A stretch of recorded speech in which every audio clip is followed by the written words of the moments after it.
Guys, I was wrong, BMW was right. Before we get into this video, make sure you hit that like button. It really does help me out and it's greatly appreciated. Now then, let me explain. So a few weeks ago now, I made a video explaining that BMW had been a little bit sneaky in their part numbering. So essentially, I was swapping out the fuel filter on my BMW 760 Li, and that had a very unique part number. It was basically only on the BMW 760 Li and obviously the 760i, but it's also on the Rolls-Royce as well, with the 6.7 5-litre N73 engine, basically the same engine as what's in the 760 Li. And this fuel filter was like ridiculously priced. I think it was like over £100 direct from BMW. And so I thought, you know, I'm just going to try and source a Marley one, which is the exact same fuel filter, but just the OEM, just basically without the BMW stamp on it. And I couldn't seem to find any. There it seems to be, you know, out of stock everywhere, and they have been like that for the past year and a half or so. So I don't even know if they make them anymore. And then I stumbled across another Marley fuel filter. This didn't have the same part number as the one on the 760 Li, but it had a cross-reference with a fuel filter on a BMW X5 with the 4.4 and the 4.8 litre V8, and the fuel filter on that car had references to the 760 Li. I can't remember the exact scenario, but I did explain it in that other video. So yeah, essentially the fuel filter from the X5 should fit the fuel filter from the 760 Li. I went ahead and done that, and things kind of went downhill. So yeah, it was fine to begin with, but then after a little while I was noticing some problems. So I did notice like a vibration or a knocking noise, and it was kind of hard to determine where it was coming from. This isn't the knocking noise that's happening over bumps and things like that, by the way. This is a knocking noise that's like a constant knocking noise, and it seems to increase with the revs. So I thought that fuel filter that I replaced, that does contain a fuel pressure regulator. Maybe it's not the same one after all.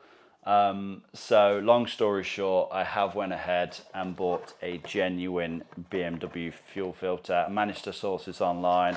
I have no idea of the build date on this. But yeah, we have removed it now. As you can see, genuine BMW from Germany, 2016, the build date on this. So yeah, I guess still, you know, they aren't making these anymore. The car is 20 years old. They probably didn't sell these in high numbers, but I have managed to get a hold of one, and this was, I think, about £80. So again, not cheap.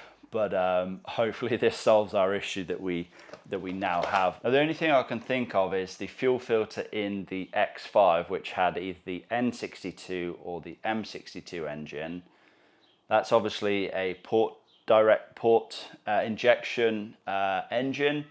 Obviously the 760 Li is a direct injection engine, so it has has high pressure fuel pumps. So obviously it needs to be a lot higher pressure. So I think the fuel filter that I installed with the pressure regulator inside, I don't think it's sending enough pressure to the fuel rails.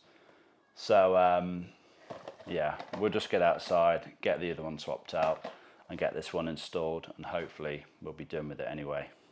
Okay, so as you can see, the new fuel filter is in place. That is a genuine BMW one.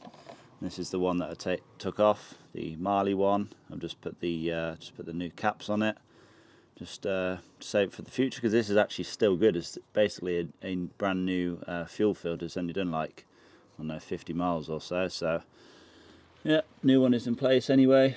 Let's fire up the engine, just make sure we don't have any leaks, and first and foremost, let's hope it's fixed our new issue.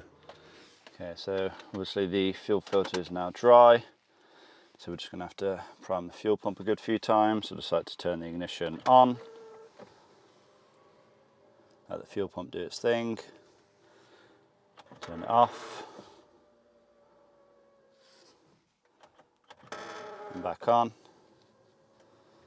I'll just do this 4 or 5 times or so, and we'll just fire it up. Okay, I'm happy with that, done it 5 times. Let's go ahead and fire it up now.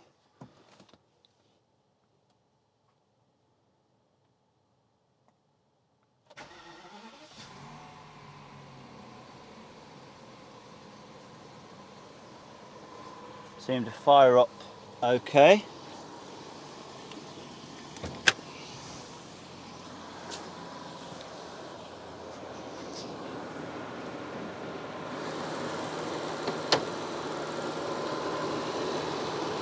Now the injectors, they're pretty loud. That's not the noise that I was hearing before though. That ticking, that's fine, that's just the injectors.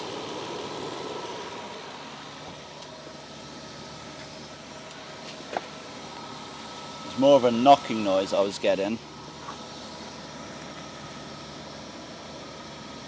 Which yeah, we're not getting that.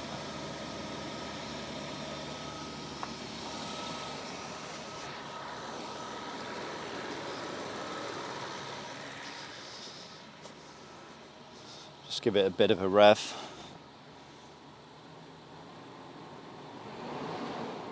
No, I'm not getting that anymore. As the revs would increase, it would be like a knock, knock, knock, knock, knock, knock, knock, knock. A bit like rod knock, but not as severe.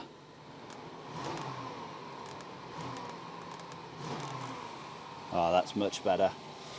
And we don't have any leaks, which is always good. So that means this under tray can now go back on, and that is us, job done. Danger averted.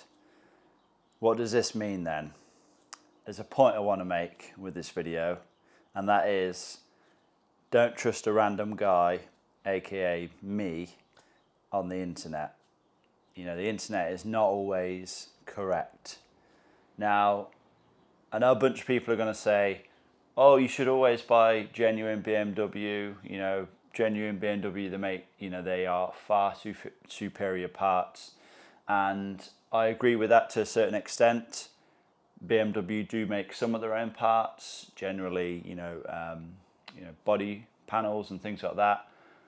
But the majority of their parts, i.e. filters, things like that, they're not, you know, BMW don't make them. They source them from other companies, generally from Marley, MAN, Bosch, companies like that, you know, well-known, reputable companies. So, you know, if you can buy OEM, you know, the exact same part at a cheaper price, you're much better doing so. But I just got it wrong on this occasion. I looked online, I saw that the part numbers kind of matched, but I guess it didn't really in reality. So, yeah. Oh, another point, don't buy a rare car because you might struggle to find parts for it. Or maybe do buy a rare car, but make sure the previous owner has pretty much done all of the work to it, so you're not going to have any of the headaches associated with it. But yeah, another job done which should have already been done like weeks ago, and we shouldn't never have had this issue, but I don't know. We got another video out of it, didn't we? But yeah, hopefully you guys have taken something away from it. Hopefully you guys have learnt another lesson. I am now, my wallet is definitely a lot lighter because I've had to buy another filter, but it is what it is. Hopefully you guys have learnt anyway. But yeah, hopefully you all have enjoyed this video. Please give it a like, leave a comment down below. Subscribe if you have not already done so, and I'll see you all in that next one. Peace!